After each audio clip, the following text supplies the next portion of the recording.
Hello students. तो हम अपना आज का लेक्चर स्टार्ट करते हैं। लास्ट लेक्चर में हमने सोर्सेज ऑफ एनर्जी नाम का चैप्टर जो था हमारा ऊर्जा के स्रोत नाम का एक चैप्टर था, वो हमने कंप्लीट कर लिया था। आज के इस लेक्चर में जो हम स्टार्ट करने वाले हैं वो है चैप्टर नंबर 5। मैंने आपको पहले भी बोला था कि चैप्टर नंबर 5 को हम अब आगे स्टार्ट करेंगे, ठीक है।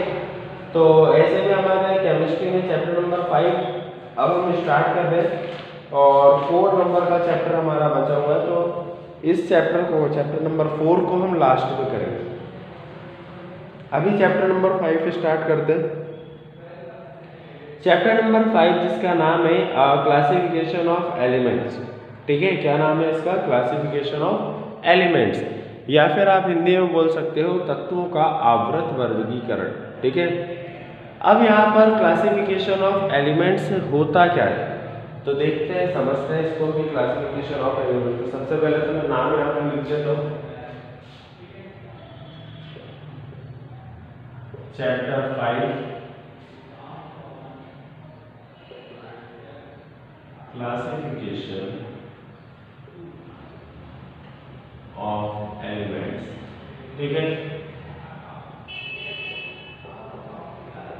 तत्वों का वर्गीकरण, ठीक है। तत्वों का वर्गीकरण या फिर आवृत वर्गीकरण, एक ही बात है।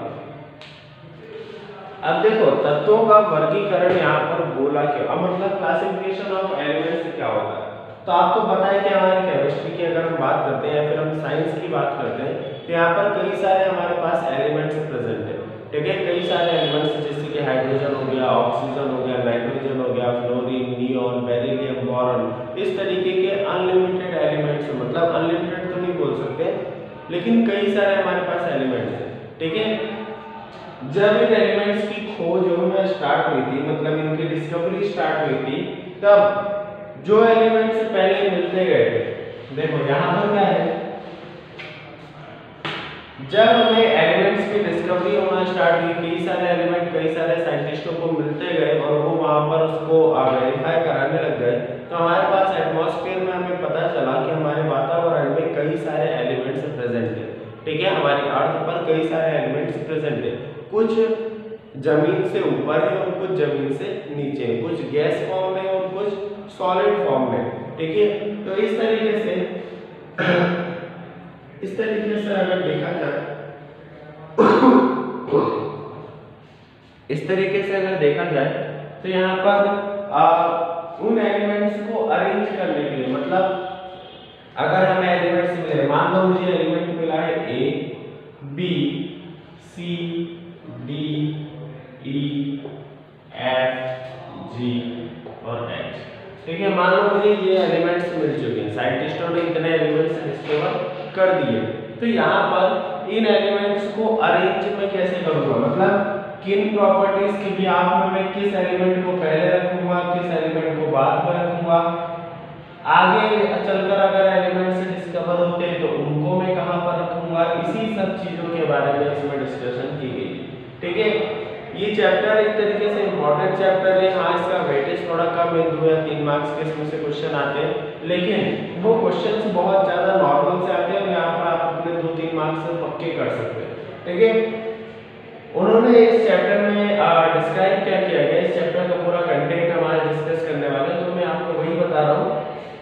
बहुत सारे एलिमेंट्स वहाँ पर डिस्कवर हो रहे थे, लेकिन हम उसे कैसे अरेंज करें, कैसे ऑर्गेनाइज करें, वो हमें बिल्कुल भी नहीं पता, ठीक है। यही चीजें पता करने की, मतलब सबसे पहले साइंटिस्ट आए वहां पर जिनका नाम था डॉगर आइलर नाम के एक साइंटिस्ट आए। उन्होंने बोला वहां पर, उन्होंने अपना एक रूल दिया, ठीक है। जिस रूल को उन्होंने क्या बोला वहां पे, डॉगर आइलर ट्रेड रूल, ठीक है। डॉगर आइलर ने क्या बोला उन्होंने वहां पर, ट्रेड रूल, TRADE, ठीक है, ट्रेड रूल। अब यहाँ पर ट्रेड रूल बेसिकली क्या होता है? ट्रेड रूल यहाँ पर क्या होगा, जिसे हम बोलते हैं डॉगर आइलर का त्रिक नियम, ठीक है। ट्रेड रूल यहाँ पर क्या है, उन्होंने एक ऐसा अप्रोच लगाया था कि मैं 3-3 का ग्रुप बनाता हूँ और एलिमेंट्स को अलग अलग क्लासिफाई करता हूँ, मतलब 3 का ग्रुप बनाकर एक कंपोनेंट में, 3 का ग्रुप बनाकर दूसरे कंपोनेंट में, फिर अदर 3 का ग्रुप बनाकर तीसरे कंपोनेंट में, ठीक है, सबसे पहले किसने दिया था, डॉगर-आयलर ने अपना ट्रेड रूल दिया था, और ट्रेड रूल के हिसाब से क्या था, फ्रिक नियम के हिसाब से क्या था कि आप एलिमेंट्स का, तत्वों का तीन तीन का ग्रुप बनाओ और उन्हें अरेंज कर दो। ठीक है, लेकिन जिस पर्टिकुलर कंसेप्ट पर उन्होंने वहां पर ये ट्रेड रूल दिया था उसको वो वहां पर वेरीफाई नहीं कर पाए, मतलब ये रूल इतना ज्यादा अच्छा साबित नहीं हुआ। डॉगर-आयलर के बाद दूसरे साइंटिस्ट आए जिनका नाम था न्यूलैंड। ठीक है, इनसे पहले भी कुछ साइंटिस्ट है जिन्होंने क्या किया था, वहां पर ग्राफ के शो में, मतलब ग्राफ के रिस्पेक्ट में अपना लॉ दिया था, लेकिन वो आपके बुक में अभी नहीं दिया हुआ है। डॉगर-आयलर के बाद डायरेक्टली किसको डिस्कस किया गया, डायरेक्टली डिस्कस किया गया है न्यूलैंड को। अब न्यूलैंड का यहाँ पर लॉ क्या था, न्यूलैंड का लॉ बेसिकली क्या था, उन्होंने इन एलिमेंट्स को 8 म्यूजिकल नोट्स पर, म्यूजिकल नोट्स का मतलब आपको पता ही है, ठीक है, कि जो भी गाने होते हैं म्यूजिकल नोट्स, सा रे गा मा पा धा नी, तो ये जो 8 म्यूजिकल नोट्स थे, इन्हीं पर एक एक एलिमेंट हर एक म्यूजिकल नोट पर उन्होंने रखा था, और इसी के कुछ कंसेप्ट दिया था कि यहाँ पर पर्टिकुलर किसी प्लेस पर रखा हुआ एलिमेंट दूसरी प्लेस पर रखे हुए एलिमेंट के साथ प्रॉपर्टीज को शो करेगा, मतलब दोनों की प्रॉपर्टीज वहां पर क्या होंगी, सेम होंगी। कुछ इस तरीके का रूल था किसका, न्यूलैंड का। लेकिन न्यूलैंड का भी रूल इतना ज्यादा अच्छा साबित नहीं हो पाया और उसको इतनी ज्यादा इंपॉर्टेंस वहां पर नहीं दी गई, क्योंकि इसमें कई सारे डिफेक्ट थे। आपका जो बोर्ड में क्वेश्चन बनता है, क्वेश्चन पेपर बनता है, वो किस बेस पर बनता है, वो इस बेस पर बनता है। सबसे पहले या तो वो डॉगर-आयलर का लॉ पूछ सकते हैं, डॉगर-आयलर का ट्रेड रूल क्या होता है वो पूछेंगे, या फिर वहां पर वो क्या पूछेंगे, डॉगर-आयलर के डिफेक्ट्स क्या थे, मतलब उन्होंने जो वहां पर लॉ दिया था उसमें क्या क्या गलतियां थी, और मेनली जो क्वेश्चन आता है वो गलतियों का ही आता है। न्यूलैंड के लॉ में क्या गलतियां थी वो आपको बताना है, ठीक है, डॉगर-आयलर के लॉ में क्या गलतियां थी वो आपको बताना है। न्यूलैंड के बाद जो साइंटिस्ट आए उन्होंने अपना लॉ दिया था जिनका नाम था मेंडलीफ, तो मेंडलीफ के लॉ में क्या गलतियां थी, उन्होंने भी जो अपना लॉ दिया था वो पूरे तरीके से कारगर नहीं हुआ था, हालांकि फिर भी आज मेंडलीफ को बहुत ज्यादा तवज्जो दी जाती है, बहुत ज्यादा इंपॉर्टेंस दी जाती है क्लासिफिकेशन ऑफ पीरियोडिक टेबल में। फिर उसके बाद लास्ट में जो हमारी मॉडर्न पीरियोडिक टेबल है वो मॉसले नाम के साइंटिस्ट ने दी, तो उन्होंने किन दूरियों को, किन कमियों को दूर किया मेंडलीफ की, जिससे हमारी मॉडर्न पीरियोडिक टेबल बनी। अब यहाँ पर क्या है, इन चार साइंटिस्टों के बारे में डिस्कस किया गया, पहले डॉगर-आयलर, दूसरे न्यूलैंड, तीसरे मेंडलीफ और चौथे मॉसले। ठीक है, इन चारों ने किस तरीके से अपना अप्रोच दिया, क्या लॉजिक लगाया वहां पर, और इन्हीं लॉजिक्स के बेस पर उन्होंने किस तरीके से क्लासिफाई किया एलिमेंट्स को। अब आपको लग रहा होगा यहाँ पर कि जो क्लासिफिकेशन है वो काफी सिंपल होता होगा, लेकिन यहाँ पर ऐसा बिल्कुल भी नहीं है। ठीक है, जब डॉगर-आयलर की बात थी, डॉगर-आयलर ने जब अपना ट्रेड का रूल दिया था तब महज कुछ 10 से 12 एलिमेंट्स डिस्कवर हुए होंगे। न्यूलैंड ने जब अपना रूल दिया उस टाइम तक 56 एलिमेंट्स डिस्कवर हो गए थे, और इसी तरीके से एलिमेंट्स की जो क्वांटिटी है वो धीरे धीरे क्या होती गई, वहाँ पर बढ़ती गई।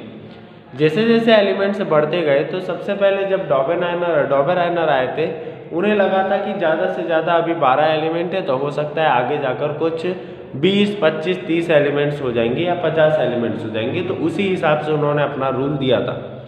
न्यूलैंड ने फिर आगे देखते हुए इसी हिसाब से अपना रूल दिया। अब यहाँ पर प्रॉब्लम क्या थी, जिन्होंने भी अपने रूल्स दिए थे, जिन्होंने भी ये बताया कि हाँ हमारे ये टेबल है, इस तरीके से हम क्लासीफाई कर सकते हैं, उन्होंने फ्यूचर स्कोप को नहीं देखा, मतलब फ्यूचर में जो एलिमेंट्स डिस्कवर हो सकते हैं। क्योंकि अगर मैं बात करता हूँ, देखो सबसे पहले जो अप्रोच लगाया गया, जो डॉगर-आयलर ने अप्रोच लगाया या फिर न्यूलैंड ने जो अप्रोच लगाया वो किस पर था, उनकी केमिकल प्रॉपर्टीज़ पर। मतलब डॉगर-आयलर ने जब एलिमेंट्स को अरेंज किया 3-3 के ग्रुप में, तो वो किस बेस पर किया, उन्होंने 3 का ग्रुप किस बेस पर बनाया, उनकी प्रॉपर्टीज़ पर और उनके एटॉमिक मास पर। ठीक है, एटम का उनका क्या मास है उस पर, और उनकी क्या प्रॉपर्टीज़ है, किस तरीके की केमिकल प्रॉपर्टीज़ या फिर फिजिकल प्रॉपर्टीज़ वो एलिमेंट शो करते हैं, इस पर उन्होंने बनाया। ठीक है, इसके बाद न्यूलैंड आए, न्यूलैंड ने भी उनकी केमिकल और फिजिकल प्रॉपर्टीज़ पर बनाया। न्यूलैंड ने एटॉमिक मास पर इतना ध्यान ना देते हुए न्यूलैंड ने क्या किया, वहाँ पर एटॉमिक मास के इंक्रीजिंग ऑर्डर में उसको एलिमेंट्स को जमाया, और उसके बाद उन्होंने प्रॉपर्टीज़ के बेस पर उनका क्लासिफिकेशन किया। मतलब उन्होंने बोला कि पहला वाला और 8वां वाला जो एलिमेंट्स होगा, एज ए एग्जांपल मैं यहाँ पर कंसीडर कर रहा हूँ, फर्स्ट और 8th जो एलिमेंट होगा उनकी प्रॉपर्टीज़ सेम होगी। अब ये जो एलिमेंट्स वहाँ पर बने हुए थे उसके हिसाब से तो ये लॉ बहुत अच्छा था, ठीक है। अगर हम बात करते हैं एलिमेंट्स की या फिर जो स्टडी करने वाले हैं इस रूल को, तो वहाँ पर उनके लिए ये लॉ क्या थे, बहुत ज़्यादा सिंपल थे और ईजिली टू अंडरस्टैंड थे। मतलब आसानी से हम क्या कर सकते हैं, इनको समझ सकते हैं।